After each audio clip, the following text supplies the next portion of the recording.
Hello friends, આજે આપણે બનાવશું માયોનીઝ વીઝી છે. સાંજ માટે જબરજસ્ત આઈડિયા છે. નાનાથી મોટાને બધાને પસંદ આવે તેવી આ રેસીપી છે.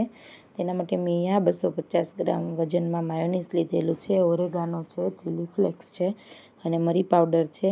ઓરેગાનો તમારો ઓપ્શનલ છે, યુઝ કરવો હોય તો કરી શકો છો અને ના કરો તો કંઈ નહીં, તે સરસ લાગે છે ટેસ્ટમાં. અને મેં વેજીટેબલ્સ થોડાક લીધેલા છે જે ચોપ કરી લીધેલા છે.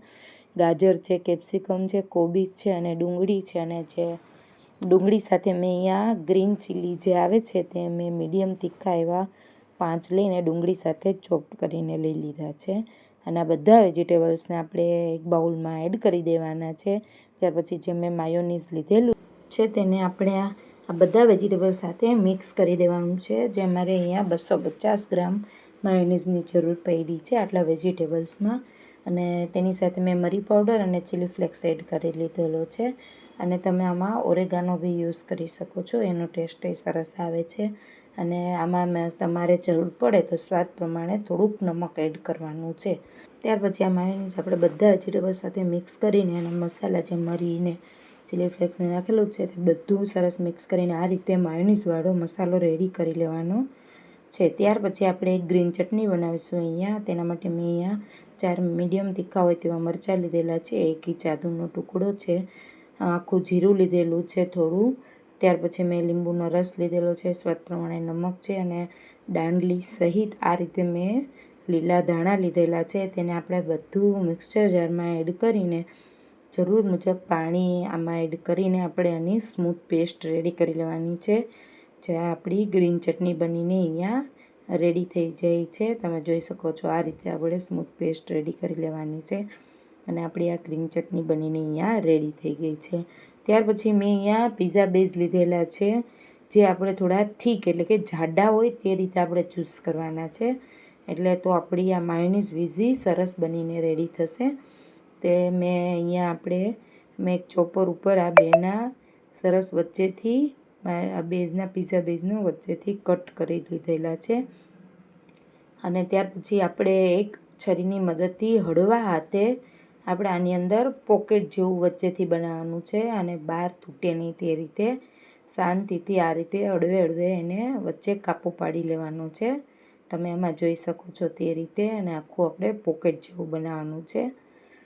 અને આની અંદર આપણે જે પેલો માયોનીઝવાળો મસાલો રેડી કરીને રાખેલો છે તેને આપણે આની અંદર સ્ટફ કરીશું, એટલે ભરીશું. આ રીતે મેં બધા પીઝાના બેઝને મેં વચ્ચેથી કટિંગ કરીને આ રીતે પોકેટ જેવું બનાવી લીધેલું છે. તમે આમાં જોઈ શકો છો તે રીતે. અને ત્યાર પછી આપણે જે પેલો મસાલાને હવે સ્ટફ કરીશું આની અંદર. હવે આપણે અહીંયા મસાલો મેં લીધેલો છે અને ચમચીની મદદથી આપણે અંદર સુધી જાય તે રીતે આપણે આખો મસાલાને આની અંદર સ્ટફ કરવાનો છે. તમે આમાં જોઈ શકો છો તે રીતે. આનો સ્વાદ બહુ જ સરસ આવે છે આ મસાલાનો. તમે ફ્રેન્ડ્સ એકવાર આ રેસીપી જરૂરથી ટ્રાય કરજો. આ બહુ જ સરસ લાગે છે ટેસ્ટમાં. આ રીતે આપણે પીઝા બેઝ બધાને સ્ટફ કરી લેવાના છે. તમે આમાં જોઈ શકો છો તે રીતે. અને ત્યાર પછી આપણે આને બેક કરવાના છે.